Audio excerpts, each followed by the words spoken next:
And I'm Brooks Raiford, President and CEO of North Carolina Technology Association, or NC Tech, and I'd like to welcome you to today's NC Tech Talk.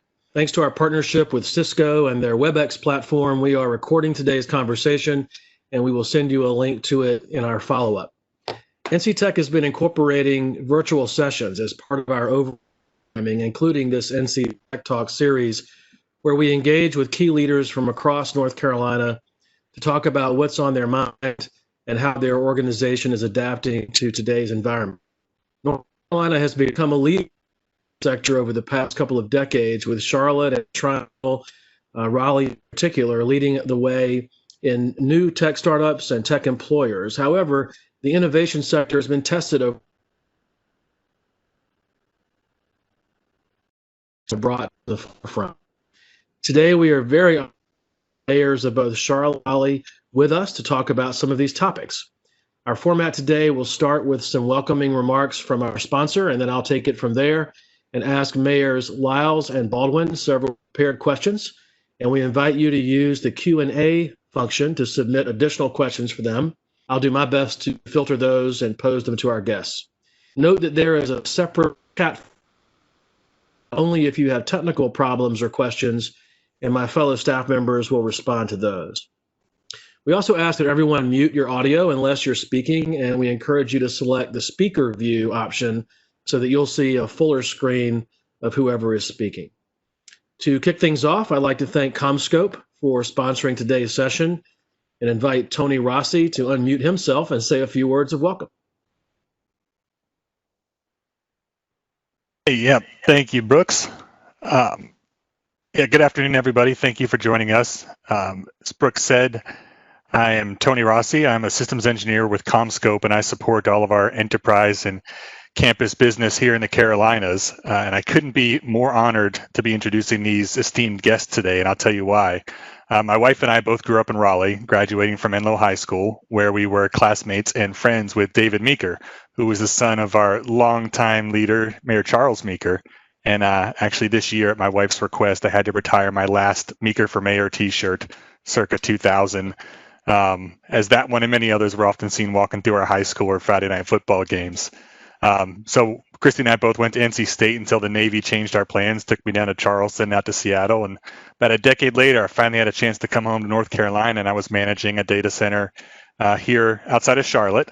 And we quickly fell in love with the Queen City, and we intend to raise our children here into adults. So no matter where you are in the state, you're surely familiar with the faces of Mayors Marianne Baldwin and Mayor Lyles. In the last year alone, we've seen so many challenges for public health and social justice and economic collapse.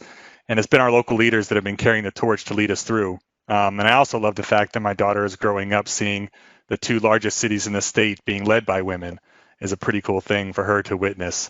So with CommScope as the world's foremost manufacturer of end-to-end network infrastructure, we've had our global headquarters here in North Carolina and over 2 million square feet of manufacturing and R&D for going on almost 5 decades now, with several thousand of our employees. So I get to represent that North Carolina pride to my customers all across the country and the globe every day.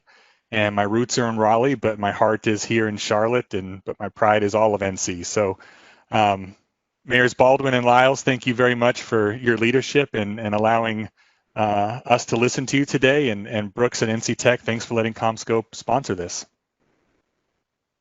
Well, great, Tony. Thank you very much. What a great personal story that ties in well today. And thank you also for CommScope's longtime support of NC Tech.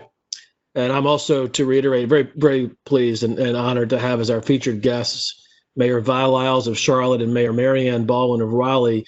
As I mentioned earlier, the Queen City and the Triangle are leading the way for tech innovation and employment for the state. In fact, the NC Tech Association, now in our 27th, 28th year, with 600 or 700 member companies and organizations, including governments, both the ones represented here, in fact. You might be interested to know that 80% of the member companies, organizations, and institutions of our statewide association consider the greater Charlotte region, the greater Raleigh region, to be their primary home and base in North Carolina. So clearly the two regions are the economic drivers of our state, and particularly impactful in the tech sector and the innovation sector. But with growth comes challenges, and that seems to have been exacerbated by the recent events of a global pandemic and racial tension, social unrest, and the like. And we'll touch on those issues today. And it will not focus only on problems. We're going to end by talking about the future and how the two cities who are represented here today are well positioned to lead our success in some of these circumstances that we find ourselves in. Both mayors have done a tremendous job of positioning their respective cities for success, as both Charlotte and Raleigh are at or near the top of most every list for best places to live and work, starting businesses, and more. So thank you both for taking the time to be with us today, and welcome to NC Tech. Thank you for having me. Glad to have you. Thank you. Thank Happy you. to be here. Good to see you. And Well, Mayor, I it's know you always good both to have see very you. little to do. We'll be efficient with your time, but as you travel through the various regions within Charlotte and Raleigh, and they are big enough to each have their own regions, each is a different place than it was even a decade ago. I want to ask you both to talk about some of the successes in terms of growth and development that your cities have seen over the past 5 to 10 headlines or highlights from that. And Mayor Lyles, let's start with you. Well, thank you so much for having me. I am not the most tech savvy person, but it's always good to be able to talk sufficiently well enough about our city. And thank you for just the opportunity. In the past 5 to 10 years, I've actually served, I'm in my second term as mayor, and a total of 8 years. So I have really some real high touch kinds of changes that I've seen. But I want to say, first of all, when you said that we are big enough to have a region, I think that that's true, but regions can be built just on a map. They can draw some lines and they call you a region. But regionalism and working together requires a lot of collaboration, a lot of opportunity, time to talk and come together. And I think that's one of the things that we've seen as a major change. We had a Chamber of Commerce and we had an Economic Development Commission. And we, in the last three years, merged those two organizations together. And now we have what we call a regional alliance. And that regional alliance works to do all of our economic development work, all of our support for our business community. And so that's a big change to be able to do that. And why is that important when it's a private sector kind of focus? Well, if you don't start with the people that are our employers and the people that bring us jobs, we're not able to move any further. And now we're at the point that we're beginning to talk about a regional transit plan, a regional mass transit plan. We have, of course, about 19 miles of rail and a bus system that has been designed based upon our heritage as a southern city, basically around getting people to jobs that no longer are even in existence. So we've had to redesign our bus system to make it more reliable and more frequent and to go to places of employment. And I think that we wouldn't be able to have that regional discussion around mass transit without the regional discussion around economic development. Then the final thing that I say that has really been a major change was that we adopted a wedges and corridor land use plan. And that land use plan allowed us to actually designate a center city that is tight and compact and the headquarters to most of our Fortune 100 firms. While Centene, who is our latest new jobs provider, is going to be out by the university because of the technology, Honeywell is downtown joining most of our bank headquarters. So I say that regionalism is important, both for economic development and for land use and transportation. And the idea that you can have a plan that you can follow is really what has made it possible for us to be successful for the last 5 to 10 years. Mayor? Well, I agree with Vi. The most important thing is regionalism. We have to play nice together. And I always tell people, venture capitalists don't come to Raleigh or to Durham. They come to the Research Triangle region. They come here because we do have tech companies in Raleigh, in Durham, in Chapel Hill, in Cary. The strength of who we are is our region, and complementing that. So, Durham has done a fantastic job with, the American Tobacco Campus, the things that they've done. We have a different type of, view of economic development being part of the capital city. Oh, my lights just went out. Hold on. Here we go. You see. And those lights, if you don't move, they go off. So yeah. We have focused with our partnership with Centennial Campus and NC State. From that, we have grown Red Hat, one of our largest corporate headquarters in downtown Raleigh. When I was on the council, I actually worked to bring Citrix to downtown.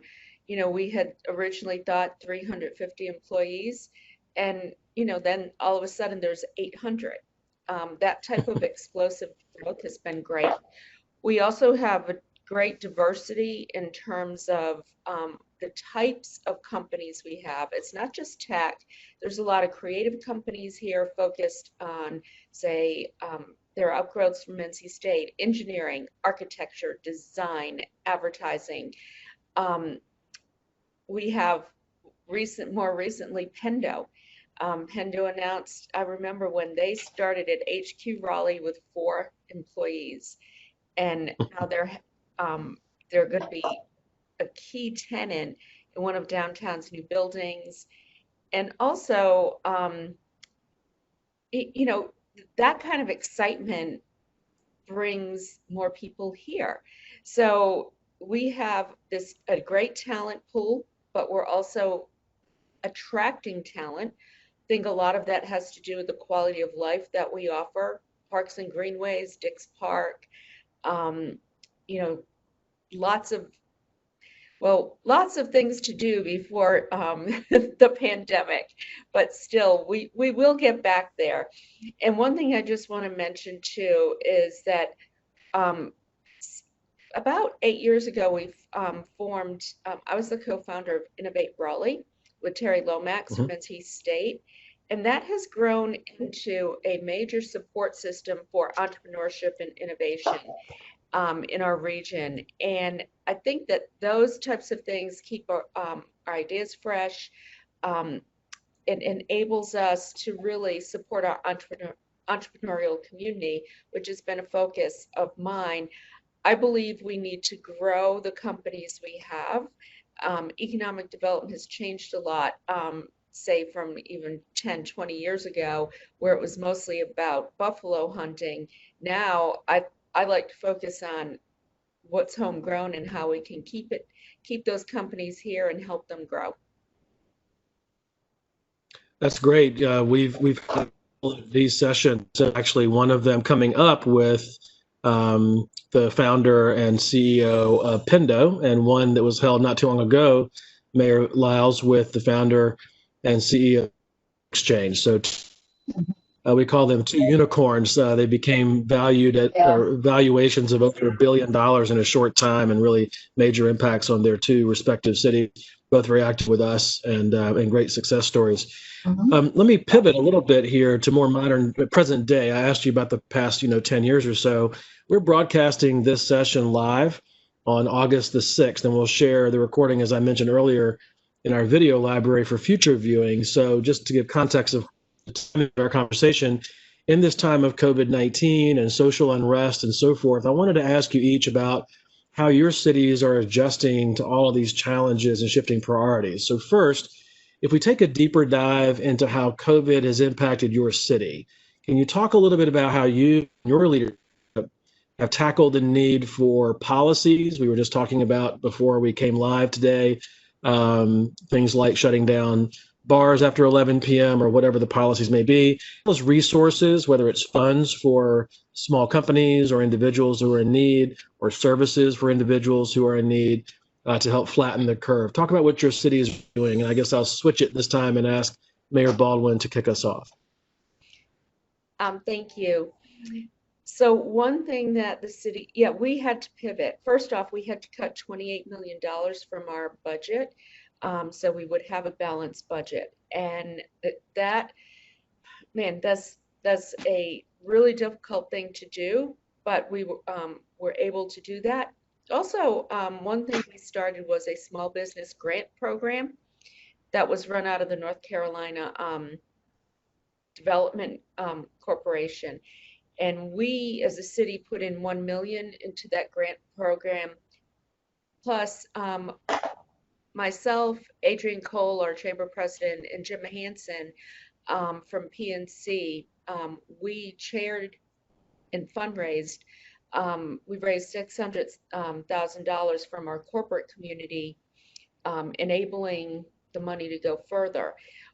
That also supported Launch Raleigh, which is an initiative from Wake Tech that focuses primarily on minority-owned businesses. So some of the money went through Launch Raleigh to support specific businesses that probably wouldn't have had as good a shot at say a loan program. So we did do the grant program. We also repurposed some of our economic development grants. So we provided $300,000 to the Downtown Raleigh Alliance to hire security ambassadors and also to help market downtown. One of the big challenges we have right now, our downtown was destroyed during the riots. And I've learned a lot about what happens. Professional agitators will come, and literally I've heard stories of people saying that people ran down the streets, put down their backpacks and pulled out sledgehammers and started smashing windows. It was one of the most painful things that I've ever seen, going downtown the morning after and seeing what was destroyed after the years that we spent building our downtown. Really heartbreaking. So we are still working with our business owners, try and get those boards down, try and return to a more normal way of life downtown. We've established curbside parking so people can pull up to restaurants to get to-go orders. We're also expanding dining and sidewalk usage. So restaurants can have more of a presence outside. They're operating half capacity. So we're trying to enable them to operate in a safer way using public facilities. And I guess some of the other things we're doing and talking about is some of the businesses said that they felt very vulnerable. So we're looking at an alert system so we can kind of inform them what's happening primarily in downtown. We also have waived fees for permits for all the glass replacement. And, we're more than anything trying to work with the Downtown Raleigh Alliance and our other business alliances to continue those conversations and understand what our business community needs. Thank you very much. You also were one of the cities before the state did it to limit alcohol sales after 11 p.m. Every city has their regions that are known for large crowds, often younger people going out late, probably not socially distancing, probably not wearing masks as they should, very risky behavior. And you were one of the mayors who initiated some policies around that before it went statewide. Mayor Lyles, just to repeat the question for you and give your take on Charlotte in terms of how COVID has impacted your city. Talk a bit about how you and your leadership team have tackled the need for policies as well as resources and services to help flatten the curve. I tell you, COVID for me began on March the 9th, and I think that I have worked every day since March the 9th around how to deal with this pandemic. It has been one of the most difficult challenges that I think this country and certainly our city and like many others have had to face. 1 in 9 people in our city work in the hospitality industry, and that hospitality industry, a couple of weeks ago, someone said 60% of our restaurants would shut down, and now the new projection is 75% of our restaurants will shut down. Well, we tried to create that entertainment and tourism district. Our basketball team is not playing. I'm really not certain. Our baseball, minor league baseball team is not playing.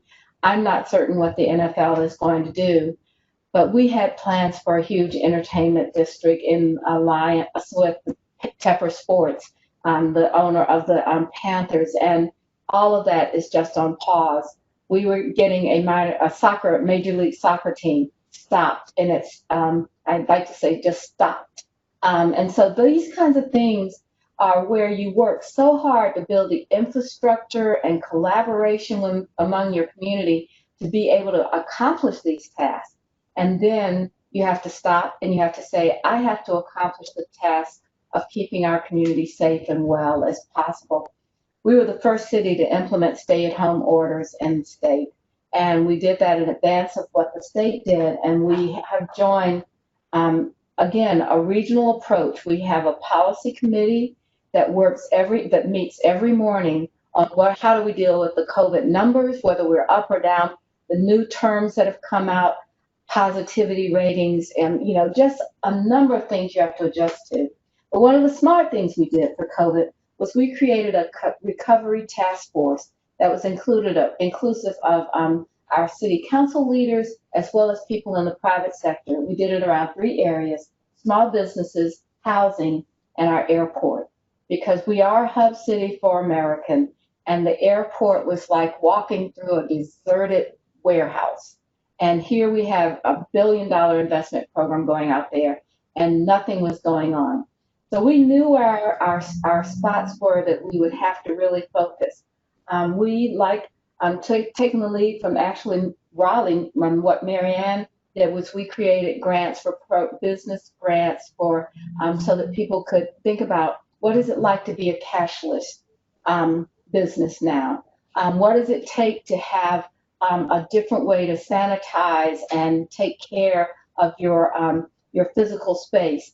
How many of our barber and beauty shops have had a plan for gloves and chairs that would be every other sitting? So we were really trying to help there.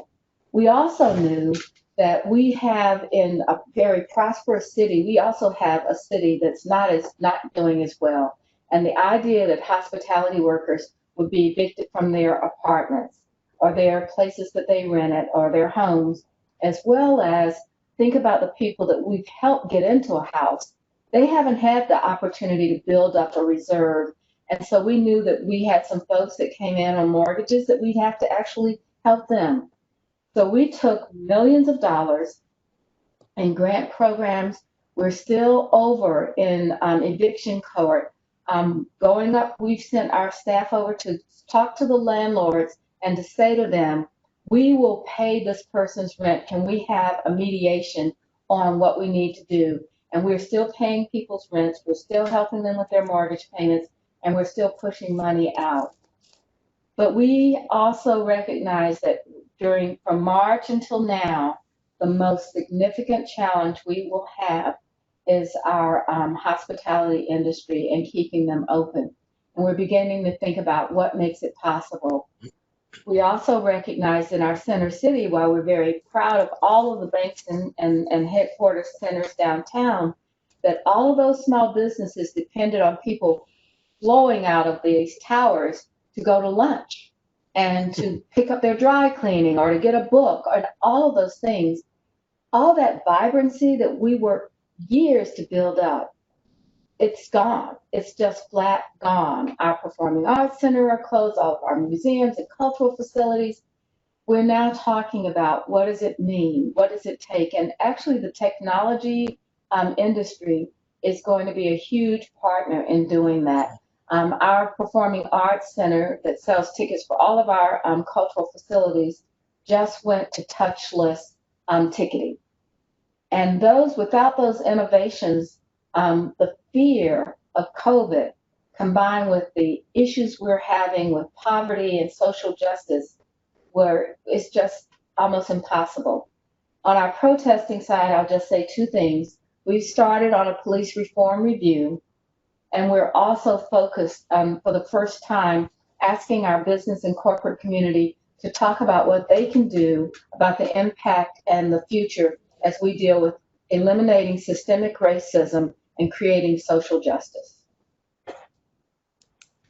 Thank you very much. That actually leads into what I was going to really delve into a little bit more next, and that is, with the deaths of George Floyd and others across the country, both Charlotte and Raleigh have seen social unrest, including peaceful protests as well as some violence.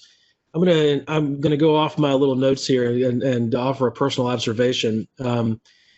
As a white guy, it is shocking what people feel comfortable saying around me or within my earshot, the things that I hear said. And what becomes very clear to me is that, first of all, there's a sizable segment of society that conflates protests with rioters or violence. They equate them, and you and I both know they are not the same. Secondly, and what I want to ask you about here, the Black Lives Matter movement has been a very interesting lesson in language for me.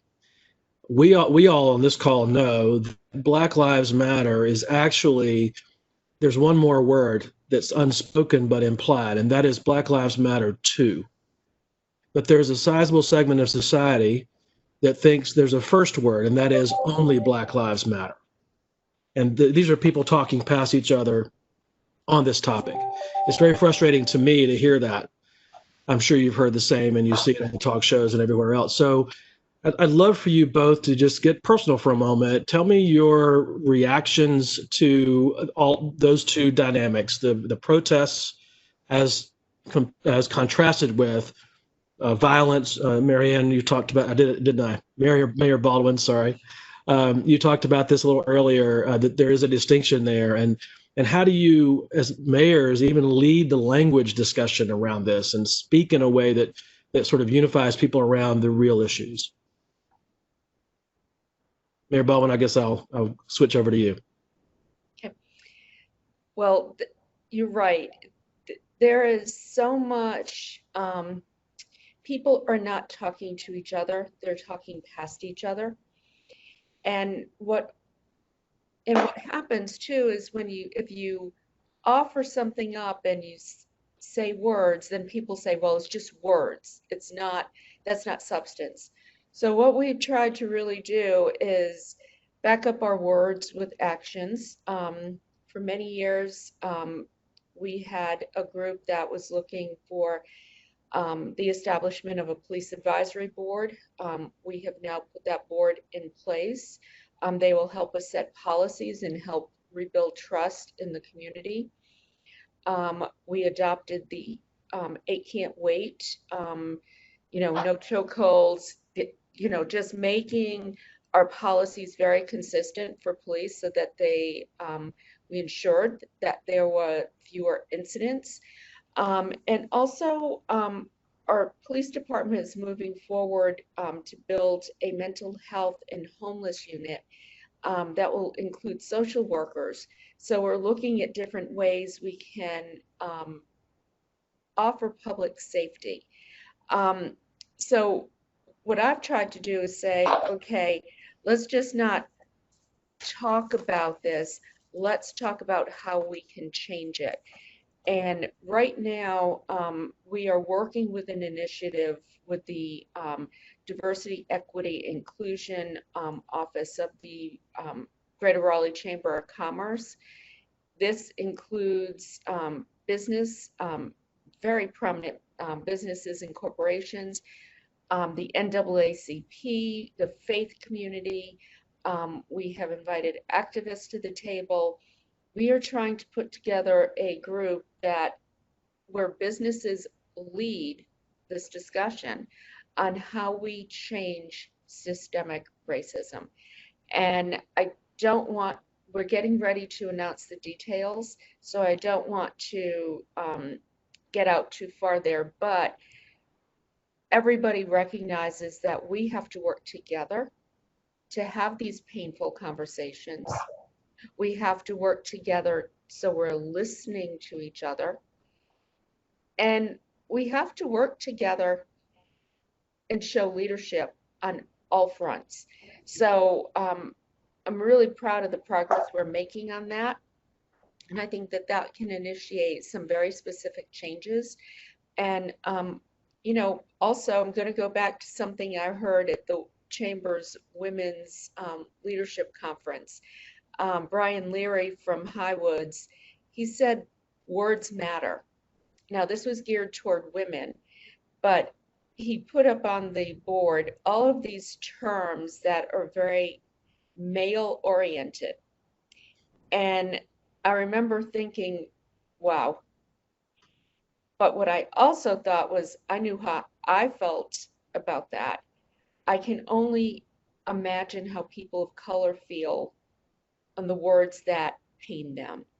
And so words matter. And I think that that's really important to recognize in all of our communications, and also the ways we reach out to people. We're currently undergoing a new process to engage the community. We hired a consultant to help us with that. But the goal is to expand community engagement and include more voices. And, that's been painful too, because it's a change and people don't like change. But we have to change the way we're doing things. That's all there is to it. Thank you. Mayor Lyles, your observations on how in the city of Charlotte anyway, how the social unrest and the distinction between that and some of the violence and damage that has occurred, and language, as the mayor of Raleigh and I've been discussing here, all play a role in how you're leading.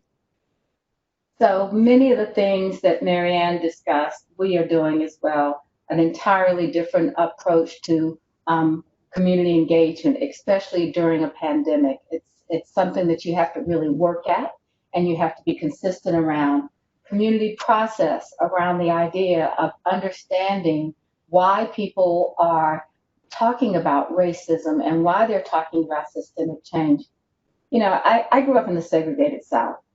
And when I grew up in South Carolina, and when I got my history book that we all had to take in middle school, from my book, the South won the war. They just allowed some of the people from the North to come down to visit.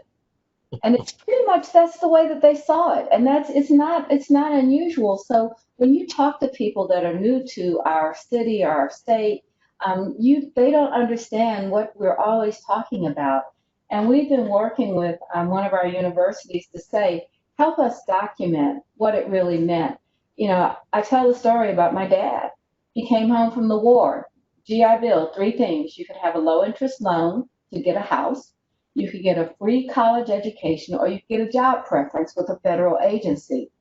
The agreement between the North and the Southern senators was that Black people would not be allowed, or Black soldiers returning would not be allowed to get a house, would not be allowed an education unless they went to only an African American university, or they could get a job preference.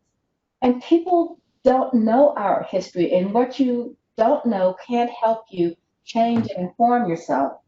There's this myth around race that, you can take an individual, you can take someone that's done a great job.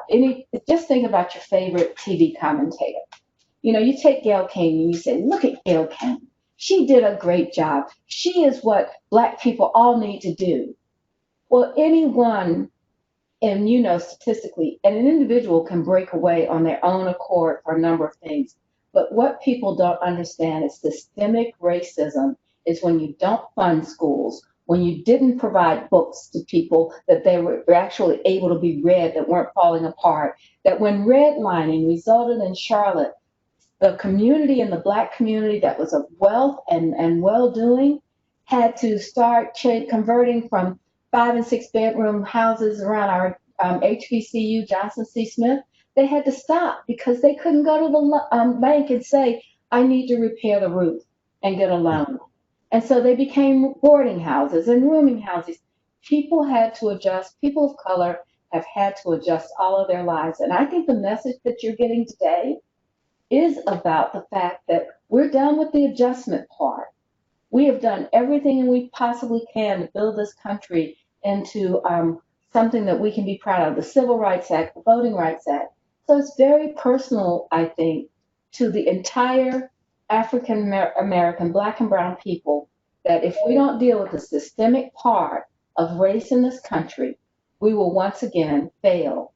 And so I'm proud that we are doing that in Charlotte, Raleigh, and across this country. There are going to be places that are going to succeed. And what I talk about is that success is essential to having an inclusive and diverse city. It's important to recruit people that care about those values. And those are the kind of people we want to have in North Carolina. We want them in Charlotte. We want them in Raleigh. So I understand why we are where we are today, but people have to embrace that we cannot stay where we are today and change is coming. What a great answer. And actually, you've just teed up our final question beautifully. And that is, I want to close out with the two of you looking ahead. We've talked a lot about things the way they have been and the way things are. And now, as we look to once we emerge from all of this economic and social and health challenges, Charlotte and Raleigh are cities where the economic fundamentals are strong. And most observers cite these cities as being well positioned, among the best positioned in the country, to rebound as the COVID threat subsides. So tell, in the short time that we have left, I'd love for each of you, we'll start with you, Mayor Lyles, on this one. What are you optimistic about as you look toward that pivot? What are the strengths of Charlotte that are going to propel you? Well, I think that we're very grounded in being a value-based community. That if we say that we want to have a diverse, inclusive, and welcoming community, that we will build around that. And we plan on building around that with mobility and having the community connected with transportation. I think that's so important. But also dealing with and directly with how do we address the issues of having people live in affordable housing, a decent job, and the ability to move around the city easily. That's a simple vision that requires a lot of investment, and that's what we're going to work on. Vision is simple, tactics are hard, right? That's great. Thank you. Mayor Baldwin, you. Well, I firmly believe that housing is the single most important thing we can do to help build equity in our society. Mayor Lyles had mentioned redlining. Well, this was done to preserve segregation, and there was a lack of investment in schools. I mean, just all the history there. I firmly believe that we have an $80 million housing bond that we're putting on the ballot in November. This will be the single most important thing we do this year to help build equity in our community and help provide opportunities. When I think about just the whole housing issue, how our zoning laws have affected and impacted segregation in communities, the fact that in 80% of our city, you cannot build a townhome. That's usually somebody's entree into the housing market.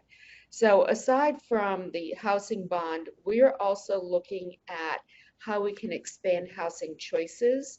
So building gentle density like townhomes and duplexes and triplexes. We've already enacted cottage courts and accessory dwelling units or granny flats. This is the type of housing that's in some of our oldest and most desirable neighborhoods. And yet we have people fighting this. And the fact is, we as a council have made a commitment to change that. But the other thing I want to see is us working with our nonprofits, with the county and others to build inclusive communities that provide opportunity. And the best example I have is the Southeast Raleigh YMCA project that was constructed on Rock Quarry Road. There, I every time I go there, I literally I get real tearful because I'm like, this is going to change lives. And what you have is an elementary school. You have a recreation facility with a beautiful pool. You have affordable housing located there. There's going to be retail, community gardens, places where kids can learn to thrive. It's on a transit line. Healthcare is accessible. Those are the kind of communities we need to be building to ensure that people have the opportunities they deserve, to ensure that we address generational poverty, and to ensure change. That's what I'm committed to. Well, I want to say that as a guy whose entire full-time staff is made up of amazing women, as a guy whose mother, wife, and daughter are all women, as a guy for whom most of my important mentors have been women, I believe it's time for women to run the world anyway, and I'm glad that you two are part of that. Thanks so much. So I do. In all seriousness, you're both remarkable people. Mayor Lyles, we haven't had the chance to know each other prior to our collaboration on this. Mayor Baldwin, you and I have been friends for a couple of decades now, and yet you're both known far and wide for your vision and your core character and what you're doing, not just for your city, but for the regions that you're in, and through your networks, really for the country. And I want to thank you from the NC Tech Association and our innovation community for that. And I also want to thank everybody who's tuned in today to listen to this, or who may listen in a future time through watching the recording that we'll make available soon, for being part of this today. Before we do adjourn, a reminder to check our site for updated and new offerings at nctech.org/events, where you'll find a lineup of over a dozen past and future NC Tech Talks with various leaders. We have some really interesting conversations that we've had already, and several more to go, and encourage you to take a listen or register if they're coming up. Thank you again to CommScope for sponsoring today's session. And of course, finally, to Mayor Lyles and Mayor Baldwin for your time and your insights, and to all of you for joining us today. Have a great rest of your day. Thank you for having us. Thank you.